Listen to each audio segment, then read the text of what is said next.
ہمارے channel Urdu moral story میں خوش آمدید۔ ہمارے چینل سے روزانہ آپ کو سچی اسلامی کہانیاں سنائی جاتی ہیں۔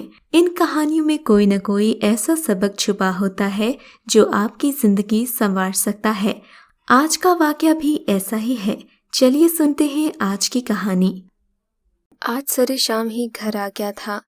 راستے میں نے کچھ فروٹ وغیرہ لیا اور پاکیزہ کے بارے میں سوچتے ہوئے گھر کی طرف چلنے لگا۔ پاکیزہ سے میری شادی 6 مہینے پہلے ہی ہوئی تھی اور میری عاشق مزاج طبیعت میں کچھ کمی واقع آ گئی تھی۔ پاکیزہ تھی ہی اتنی خوبصورت کہ اس نے آتے ہی مجھے سنبھال لیا تھا، اور میں جو ساری رات گلیوں میں آوارہ گھومتا رہتا تھا، سر شام ہی گھر آ جاتا تھا۔ پاکیزہ کی محبت نے مجھے اپنے سحر میں جکڑ لیا تھا۔ خیر گھر پہنچ کر میں نے دروازہ کھٹکھٹایا تو پاکیزہ نے دروازہ نہ کھولا۔ دوسری دستک پر ایک خوبصورت سی لڑکی نے دروازہ کھولا۔ اس لڑکی کو اپنے گھر میں دیکھ کر میں حیران رہ گیا تھا، کیونکہ اس لڑکی کو میں نے اس سے پہلے اپنے گھر میں نہیں دیکھا تھا، نہ ہی یہ پاکیزہ کے رشتہ داروں میں سے تھی۔ لیکن اس خیال سے کہ کہیں پاکیزہ کی کوئی سہیلی نہ ہو، میں نے اس سے کچھ نہ پوچھا اور اندر آ گیا۔ پاکیزہ ہمیشہ کی طرح بیٹھی ٹی وی پہ ڈرامے دیکھ رہی تھی۔ اس کی یہ عادت مجھے اچھی نہ لگتی تھی کہ وہ گھر آنے پر میرا استقبال نہ کرتی، مجھ سے خوش دلی سے ملتی نہیں تھی۔ خیر میں خود ہی اس کے پاس بیٹھ گیا۔ کیسی ہو پاکیزہ، دن کیسا گزرا؟ میں نے بات میں پہل کی، اور یہ لڑکی کون ہے جس نے دروازہ کھولا ہے؟ تم خود کیوں نہیں آئی؟ کیا تمہیں بالکل بھی ادب آداب نہیں ہے کہ شوہر کا استقبال کیسے کرتے ہیں؟ پاکیزہ کی اچھی عادت تھی، وہ جواب نہ دیتی تھی، ہمیشہ ہنس کر بات کرتی۔ پاکیزہ نے بتایا کہ یہ سکینہ نامی لڑکی آج ہی اس گھر میں آئی ہے۔ دوپہر کے وقت اس نے دروازہ کھٹکھٹایا تھا تو کہنے لگی کہ میں مصیبت زدہ ہوں، مجھے کام کی ضرورت ہے، تبھی میں اسے گھر لے آئی۔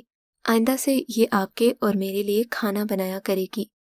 باقی تو ٹھیک ہے پاکیزہ، اس سے تم گھر کے سارے کام کرواؤ، مگر میں تو تمہارے ہاتھ کی روٹی ہی کھاؤں گا، میں نے خفا ہوتے ہوئے کہا۔ تبھی وہ کھلکھلا کر ہنس پڑی۔ ارے بھائی، تم بھی کیا 90s کی فلموں والے ہیروز جیسی باتیں کرتے ہو؟ یہ کون سا زمانہ ہے روٹی سے پیار جتانے کا؟ سکینہ آ گئی ہے نا، میرے لیے بھی آسانی ہوگی۔ اور تمہیں کیا مسئلہ ہے؟ اتنی اچھی تو روٹی بناتی ہے سکینہ۔ اس نے سکینہ کی طرف ستائشی نظروں سے دیکھتے ہوئے کہا، جو بلا جھجک ہماری پرائیویسی کی پرواہ کیے کمرے میں داخل ہو گئی۔ جی صاحب جی، آپ کے لیے چائے لاؤں؟ سکینہ نے کہا تو میں نے پہلی بار اسے بغور دیکھا۔ وہ جتنی خوبصورت تھی، اس کی آواز بھی اتنی ہی مدھر تھی۔ میں تو اس کے لہجے میں کہیں کھو سا گیا۔ اگلے دن سے سکینہ کے گھر رہنے پر یا اس کے کھانا پکانے پر مجھے کوئی اعتراض نہیں ہوتا تھا۔ اس بات پر پاکیزہ بھی خوش تھی کہ میں نے سکینہ کو نوکرانی کے طور پر قبول کر لیا ہے، مگر وہ نہیں جانتی تھی کہ اس نے سکینہ جیسی لڑکی کو گھر میں لا کر کتنی بڑی غلطی کی ہے۔ خیر میں تو کچھ نہ بولا، مگر میری مہربان طبیعت آہستہ آہستہ کھلنے لگی۔ میں سکینہ پر مہربان ہوتا چلا گیا، کبھی اس کے لیے گجرے تو کبھی کوئی چیز اور چھپا کر لے آتا۔ پاکیزہ کو اس سارے کھیل کی خبر نہیں ہو سکی۔ وہ واقعی میں پاکیزہ دماغ کی مالک تھی۔ اس نے کبھی مجھ پر شک نہیں کیا۔ سکینہ کو وہ چھوٹی بہن کی طرح سمجھتی تھی، اس کا خیال رکھتی، کبھی اس کے ساتھ نوکروں والا سلوک نہ کرتی۔ جبکہ سکینہ کا رویہ دن بدن بدلتا جا رہا تھا، وہ میرا حد سے زیادہ خیال رکھنے لگی تھی۔ اکثر مجھے آنکھیں بھر بھر کر دیکھتی تو میں خوش فہمی اور غلط فہمی دونوں کا شکار ہو جاتا، مگر پھر اس کے چہرے پر پھیلی مسکراہٹ مجھے کسی اور طرف لے جاتی تھی۔ میں اب اسے نظر انداز نہیں کر پایا۔ میں اس سے کھل کر اظہار محبت کرنے لگا تھا۔ سکینہ یہ سب سن کر ذرا نہ شرماتی، بلکہ بے باکی سے میری آنکھوں میں دیکھتی رہتی، مگر نہ جانے مجھے کیا ہوا تھا، میری تو آنکھوں پر پٹی بندھ چکی تھی۔ ایک دن کا ذکر ہے، میں دکان سے گھر آیا تو حسب معمول سکینہ نے دروازہ کھولا۔ اب مجھے اس بات سے الجھن نہیں ہوتی تھی، اچھا لگتا تھا کہ سکینہ میرے آس پاس رہتی ہے، لیکن اس دن سکینہ کا انداز بدلا بدلا سا تھا۔ وہ مجھے سر تا پاؤں دیکھ رہی تھی۔ مجھے اس پر حیرت بھی ہوئی کہ کیسی بے باک لڑکی ہے۔ خیر میں اسے نظر انداز کر کے پاکیزہ کے پاس چلا گیا۔ پاکیزہ سے باتیں کرتے ہوئے بھی میں دیکھ رہا تھا کہ سکینہ ہمارے آس پاس ہی موجود ہے۔ اس کی آنکھوں میں عجیب سے تاثرات تھے،